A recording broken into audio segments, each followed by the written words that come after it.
Hi, this is Scott, and here's how I letter my comics in Adobe Illustrator. I'm using CS3, but I'm pretty sure this technique will work in newer versions, and I know it worked in CS1 and 2 also. Now the first thing I did on my mini desktop here is to make a big color box on layer 1 and lock it. This is just a background for the demo so we can see what we're doing. Next we'll make a new layer and name it Balloons 1. Then select the ellipse tool, choose white fill and no stroke, and draw a few ellipses of varying widths. Now select all the contents of that layer, not in the document window, but by clicking on that little select all circly thingy in the layers palette right next to Balloons 1. And now in the appearance palette, go to the drop-down menu and choose Add New Stroke. Then drag where it says Stroke 1 point down below where it says Contents. Now all the shapes in that layer, and any new shapes that you might add, will all have that stroke around them. And any combination of shapes, which is really useful for word balloons, because you can resize, reposition, rotate, recombine any way you like, and you'll always have that stroke around the combined shape. It's also great for panel borders, which we'll get to soon. Thanks to Nat Gertler, who first mentioned this trick to me. Check out his site at gertler.com. Now, word balloons can be any shape you like, but if you're going to go with ellipses, I'd strongly suggest squashing them a bit for that classic look. For that, you're going to pick the Direct Selection tool and just squash in using the control points handles to keep them fairly even, or just pressing the keyboard a few times. That gives you that classic look that really tends to hold the words a lot more comfortably, especially on those long ellipses. You'll see a lot of unmodified ellipses out there in webcomics that are done in Photoshop because they don't know how to modify them.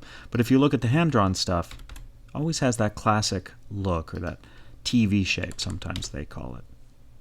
Don't have to do it as much for the round ones, but especially for those long ones, you definitely want to squash it.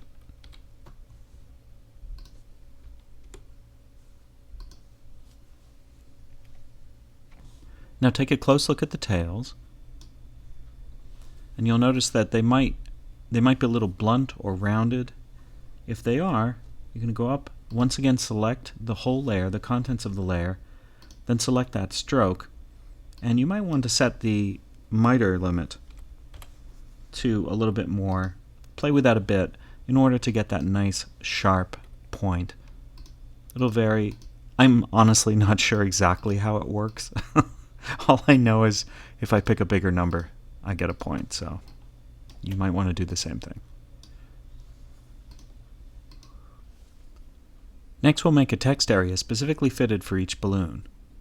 What we want to do is select one of those ellipses, pick the Scale tool, click about 2/3 of the way down in the center, and then holding the Option key and the Shift key down, drag in until we've made a copy of that ellipse sitting just a little bit low in the center, maybe 80% or so of the size of the original.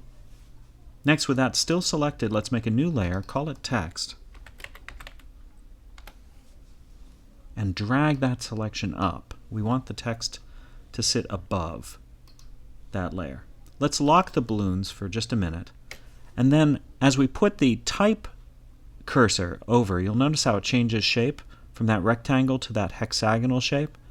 That's good. We want that because that means that what we're doing is we're selecting inside that text bubble. You're going to want to make sure that the paragraph palette has you set to Align Center. So this one already is. And then pick your font of choice. I'm using one designed for my handwriting by John Rochelle. And go ahead and type in.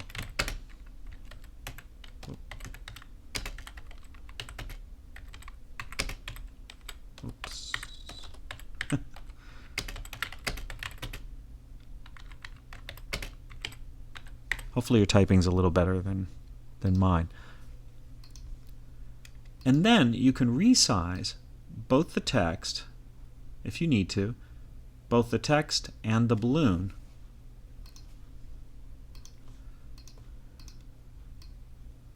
until it fits. This is a great time to use the Align palette. If you want, you can just select both the balloon and the text, and in the Align palette, go ahead and center them. Bring it down if you need. You really play with this quite a bit. You can make it a lot wider. Remember, if you go too wide, you're going to want to squash those control points all over again.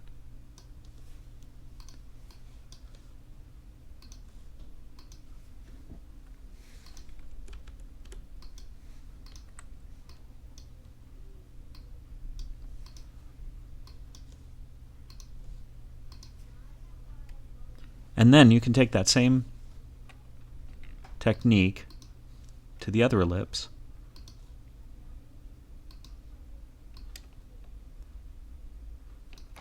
And then either type in or simply copy if you have your script already written.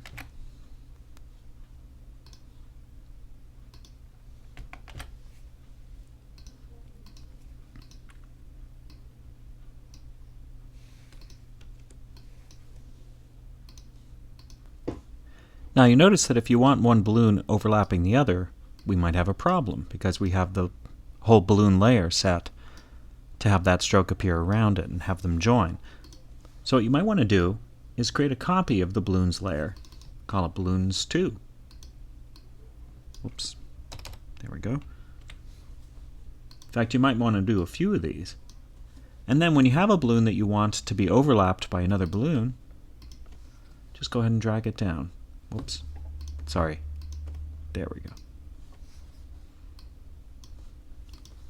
And now that'll be overlapped. You might want to have a few of these. I have about 5 in my template. Speaking of templates, you don't have to do this every time. This is how the basic balloons and tails and text boxes are constructed.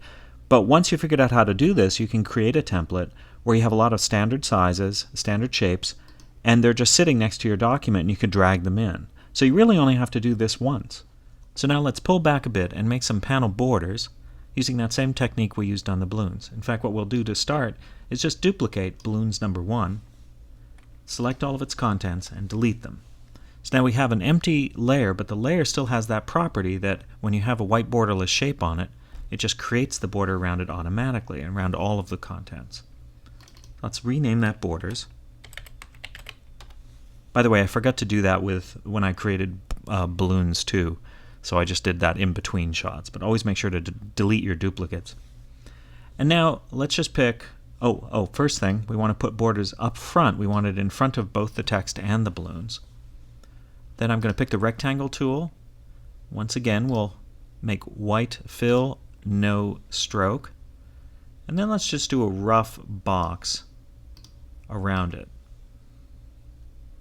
Just about where the page would be. Obviously this is just an approximate.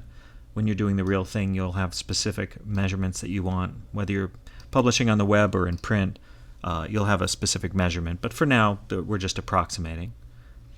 So that just gives you that outer rim of the page. And then you go ahead and draw your gutters. Now everybody has different preferred measurements. I like to have my horizontal gutters just a little bit thinner, or excuse me, a little fatter than the vertical gutters. And you'll see we have that exact same principle that all the white shapes join. And because of that, what you get is essentially a window. I'm going to lock that up. Oops, excuse me. I'm going to lock up the borders. And now I can select those balloons and move them around. And you'll see how they're existing behind the panel borders. The panel borders are really, literally, just window panes. This is useful both for laying out your page and lettering it, but also when it's imported into Photoshop, this is a great way to draw too, because those windows all exist in front of the art.